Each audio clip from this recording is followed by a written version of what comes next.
عن ابی ہریرہ رضی اللہ عنہ ان رسول اللہ صلی اللہ علیہ وسلم قال تفتح ابواب الجنة يوم الاثنين ويوم الخميس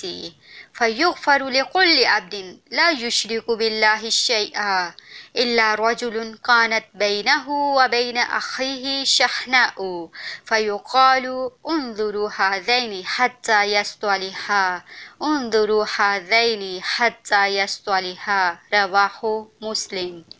حضرت ابو ہریرہ رضی اللہ عنہ سے روایت ہے کہ رسول اللہ صلی اللہ علیہ وسلم نے فرمایا، جنت کے دروازے سوموار اور جمعرات کو کھولے جاتے ہیں اور ہر اس شخص کو بخش دیا جاتا ہے جو اللہ تعالیٰ سے شرک نہ کرتا ہو، سوائے اس آدمی کے جو کسی دوسرے بھائی کے ساتھ کینہ رکھتا ہو۔